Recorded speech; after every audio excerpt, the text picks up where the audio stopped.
Okay, so after that last video, you're probably thinking, has this guy, this guy went and killed himself? That video I actually recorded a while back, and I questioned whether or not I wanted to upload it because I was in a dark place at the time. I was in the middle of a very bad bout with depression, um, and I was barely hanging on. As far as suicide and stuff, it feels like sometimes when you're in that kind of situation, nobody's really there for you, and they push you into these situations that cause suicide, and then they won't help you, and it's like it causes you to have to wrestle with being bitter with people or not.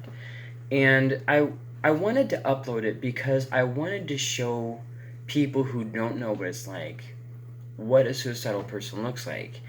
And I also wanted to upload it because for those people who are suicidal, I wanted to show them, look, I'm in those places too, and there's a way forward. The problem is that a lot of the hope that people try and give you, it doesn't seem to matter quite as much. There was one thing that people used to say quite a lot to me, and I never liked it because I never understood it. It was, you are, uh, you are worthy, and I would always say, what the heck does that mean? I'm worthy. Worthy of what? Worthy of what? And throughout the process of life, I figured out what it means. It means I don't deserve what people have done to me. I'm not perfect. I make mistakes. I do bad things. But that doesn't mean I'm undeserving of somebody being nice to me. It means that saying I am worthy, it doesn't mean that I deserve praise or honor or anything like that. What it means is I deserve to know what it means to be loved for who I am. And now that I understand what it means a lot more. And when I see a lot of the different, anti-suicide things, they mean well, but it isn't always well. They'll say something like, don't make a permanent decision off of something that's temporary. But what if it isn't temporary? What if you felt this way for year after year? What if it's temporary in a way, but it keeps coming back over and over again, right? So you feel a certain way and you just think, I got to get out of the situation. Nothing's ever going to change. And then it doesn't change. And maybe you feel better for a couple of days and then you feel worse for a couple of days and you keep going back and forth and back and forth. See what I mean? So that help sometimes for someone who's in suicide, it isn't all that helpful. It means a lot when you're past that bout. And that's the thing is bouts always come. For people like us, bouts always come and then go, and then it'll come again and it'll go. There'll be times when it's not as bad. Obviously, I'm assuming that you're not watching things and reading things and listening to things that are making it worse, like demonic stuff. Oh, well, I don't believe in that kind of stuff. Well, okay, you don't have to believe in it, but it's still affecting the way you think. That's just the way it is. So, I mean, obviously, I'm hoping that you're not, like watching a bunch of horror movies that are introducing demonic thoughts into your head. Obviously, I'm hoping that you're not listening to music that's just making you feel worse about yourself. And for that, yes, then that feeling will sometimes get worse and worse, and it's like there's literally a person or something that's in your head talking, and that gets into a whole other area of darkness with suicide thoughts. That's not a temporary trial. That's not a chemical imbalance in your brain. That's something else that definitely needs to be addressed there. So keep that in mind. But the reason why I don't think it's overly helpful to tell someone it's just a temporary problem is because it doesn't really do anything to help them now, and also it still causes them to focus on tomorrow, on the future. Okay, so when is it going to come? Oh, is it today? And then it's like you jinx yourself and you make it a bad day when it didn't have to be. And I just don't think that's overly helpful. So whether it's for good or for bad, don't focus on tomorrow. Let tomorrow worry about itself. Don't worry about how long you have to carry this. Just carry it for today. For this moment right now. That's it. Don't focus on the past, on how long you've had to deal with it. Don't focus on the future. Nobody's asking you to carry this for the next 5 years. All we're saying is just get through this day. Get through this moment. Find the little joy around you that's already there. Maybe it's just a quiet moment alone. Maybe it's just walking through the mall and hearing people talk and seeing people, seeing other people who are happy. Maybe it's sitting outside while it's windy. I don't know. Find your own way to enjoy what's around you. So this last month was for me a very big milestone. I survived a huge struggle with suicide. I really didn't think I was going to make that one. It was real bad. I got through that, defeated that bout of depression. I was doing a challenge called the Great Cycle Challenge. It's good to have little goals like that. And I met my goal just barely the day before it ended. I rode my first century. For those of you who don't know what a century is, that's where you ride 100 miles in a day. You don't sleep. You get out, you ride. When you hit 100 miles, you stop. And I did it. I hit exactly 100 miles. And then the very next day, I went 50 more miles, and then the very next day after that, I went 71 miles. And that's how I finished my thing. And for me, that was a really big accomplishment, because I beat suicide for that time. It'll probably come again in the future. I'm not really worried about that. That's tomorrow. Today. And I beat depression. You know what? The next time suicide and depression comes around, I'm going to have something under my belt, because I stuck with it. And I'm going to be able to say, but look, I can get through this. Even if nobody's there for me, I can still get through this, because my hope isn't in people. My hope isn't in my own strength. God got me through it, and He'll get through it again. It's really going to be difficult to deal with suicide without acknowledging the only hope that we really have. I mean, what really is life and death without any kind of hope or direction or purpose? So, when you're going through suicide, there's a few things. First off, is it really as bad as it seems? In our head, we take things and we make it into a bigger deal than it really needs to be, or it really is. So that's the first thing. Is it really as bad as it seems? Or maybe you're just kind of making a bigger deal out of it, and it really isn't that bad. So there's that. So weigh it in your head and in your heart. Number two, is there anything you can do about it? Sometimes we live with these things that are irritating us. Is there anything you can do about it? I mean, if you can, why not just do it? But then, what happens if you can't? Well, so then that takes us to the third step. There's going to be tensions in your life that you cannot resolve right now. So why not focus on something else? If it's something that you can't fix, it's as bad or worse. It's not something that might one day be, or maybe in the past or whatever, a current issue. See, sometimes what it is there's something that happened in the past, we just need to let it go. There's something that might happen in the future that hasn't even happened. And so we're making it the worst. But what is right now? What is current reality? So then, is current reality as bad as you're making it out to be? Oh, but I know how it's going to end. But you don't, though. You're not a psychic. So then, you've gone through that. Is there anything you can do about it? If so, do it. If not, then let it go. That takes us to the third step. Focus on something else. If you're not going to change it anyways, why worry about it? Worrying doesn't change anything. Worrying doesn't add a single moment of your life. It makes your life more miserable, and it actually makes you die quicker. So, there's really no reason to worry about that. Just learn to let things go. Things aren't as bad as they seem. And here's the thing that I want to point out. With suicide, you can't trust your feelings or your thoughts. I know that we know this, but, this last time I really got it. You can know something in thought processes without really understanding it. And I get it now. Things aren't as bad as they seem. No matter how bad it is, it's not as bad as it seems. You're going to feel things, you're going to think things, you're going to think, and it's not that bad. The problem is that when you're in a place of suicide or depression, you interpret things in the most negative light humanly possible. That's not reality. You have to reject what you feel, reject what you're thinking, reject all that. It's not reality. Your brain has literally ran away. You need to reel it back in and say, look, I know that it feels like this. I know that I think I'd be happier. I genuinely believe that I'd be happier if I killed myself. There's no reason to hold on.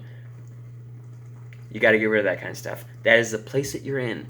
You got to realize that you would hurt other people even if there's nobody in your life who cares about you. Even if there's nobody in your life who cares about you. First off, God always cares. You might not feel like that once again. You can't trust your feelings. But then there's another thing. Even if there is no one in your life, you taking your life will do nothing but hurt someone else who reads about it or hears about it and decides that's the best option for me too. Sometimes you have to stay strong for other people even when you don't feel it, even when you don't believe it. Because you have to believe that in the morning, the sun will come up like it always does. I don't know how long the night is. I don't know. But you have to believe that eventually the sun's going to come up again. We will probably have more videos in the future talking about suicide because it's such a relevant part of my life and probably a lot big part of your life as you're watching this video. So I don't want you to go to the last video and think that that's like where the story ends, right? It's one of the great things I like about artists like Brian Fallon, right? The Gaslight Anthem. You know, he went through this rough patch, and you hear it in his music, and then you start hearing his music get more light, and you start seeing, hey, he made it. He made it through this. You know, he's a better person for it, and it starts giving you hope, like, hey, I can do this too. Don't always listen to all the bad news about all the bad people doing bad things, or people giving up.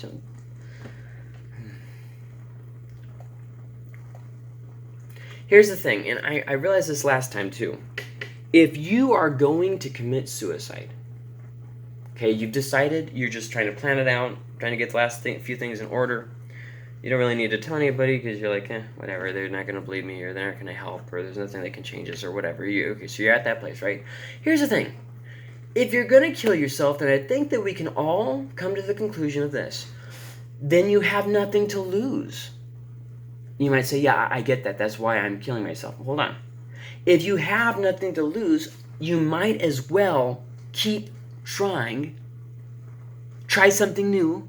Try to move forward. Keep fighting because, hey, you have nothing to lose. You're already at death's door. If this thing literally kills you, you'll be right in the same boat that you were already going to be in anyways. You have nothing to lose. And when I realized that, it was such a liberating moment. I was just able to... That's right. I had nothing to lose. Well, I might as well keep fighting. Because it can't get any worse. Maybe things could get better. And they did. Now, for some people that might seem morbid, but when you're actually there, you understand it a little bit. But then there's another thing that I realized. What subtle little attitudes have you allowed in? You might say, I don't really know what you're talking about. Well, let me kind of clarify. Bitterness and unforgiveness. You can't stop thinking about this person and how they annoy you or how they've wronged you or whatever. There's this offense that, oh no, it doesn't govern me, but you haven't forgiven it years after the fact. I shouldn't have to forgive. They were the one who was wrong. Yeah, and that's exactly why you're in your suicidal boat that you're in right now. You have to forgive people. It rots out your bones and your insides. You gotta just let it go. Unthankfulness. This one was a huge one that I realized I'd let in. I wasn't thankful for anything. My prayers, you know what my prayers revolved around? God, punish them. God, remember how I've suffered. Remember this, all this stuff. And it's like, well, there's a lot of good things happening. God's brought a lot of good things by. Let's focus on some of the good stuff instead of just the bad stuff. What about gluttony? You see, you're overindulging in food. You're overindulging in TV. You see other people, you get jealous that they've got something that you don't. Be happy with where you are. Learn to be content. Accept where you are. Embrace it. That's where you are. It's part of who you are. It's part of your story. Your heart will not heal from getting everything you want. Your heart will not heal from getting everything you want. Or, if everything goes away, if everything just fixes itself, no problems, your heart still won't heal. If you move to another place, sometimes that's necessary. Maybe changing jobs, sometimes that's necessary. But here's the problem. You take you wherever you go. Eventually, you're going to have to address you. You're going to have to look at yourself. You're going to have to judge yourself correctly. Rather than saying, oh, I'm just a piece of trash. I'm no good. That's not what I'm talking about. I mean, judge yourself correctly, because sometimes we have things in our hearts that we're holding on to, and it's making us miserable. So then when depression comes and we turn all judgmental towards everyone else because we're judgmental about ourselves, we try to become perfectionists maybe. And so then we say, oh, well, look at all this stuff. I'm just a failure. I'll never amount to anything. I'll never change. Nothing will ever be different. Do you think that maybe that might be because that's the kind of thoughts that you're sowing up here? Just because you feel something and you believe it with all of your heart doesn't make it true. Doesn't make it true. You might think that you're going to be so much happier if you just kill yourself, but it's just not true. It's just not true. Other people won't be happier either. Eventually, there'll be at least one moment where you have a happy experience. Your heart will not heal from getting everything you want. It's not going to heal from everything going away, going your way, going away, either way. You know, you can try to travel all the time and try to see all the world, and that won't heal your heart either. You can try overworking, that's not going to heal it. You can try not working at all. Maybe if I didn't have a job, then I'd be happy. It's still not going to heal your heart. You have to focus on the wound and get it treated. Process whatever happened and let it go. Things really aren't so bad. And you really have to, a lot of suicide is changing the way you're thinking, not letting your feelings get away with you, not letting your thoughts run wild, addressing your insecurities, addressing your hurts, addressing your bad attitudes. A lot of that will fix suicide. Suicide oftentimes, in fact, I'm going to say it, suicide the grand majority of the times is the symptom. Look for the cause, and there's oftentimes many causes, which is one of the things that makes it so hard. When you lose someone, you don't think life can ever go back to being good again. It's too different. It can never change. You think the only way is out is don't be afraid to make new memories, not just feasting off the old ones.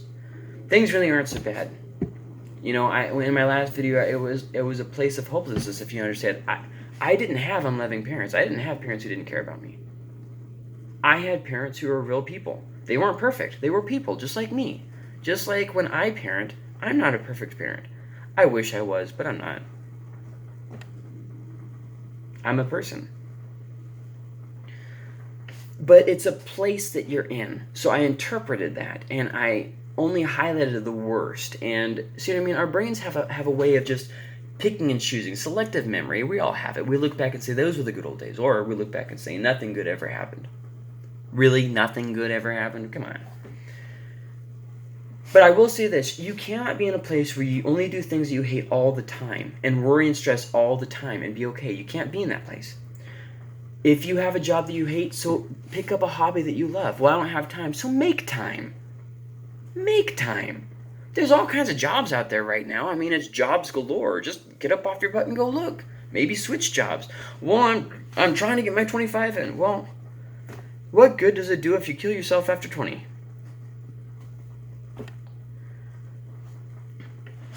Do things you like. Dream again.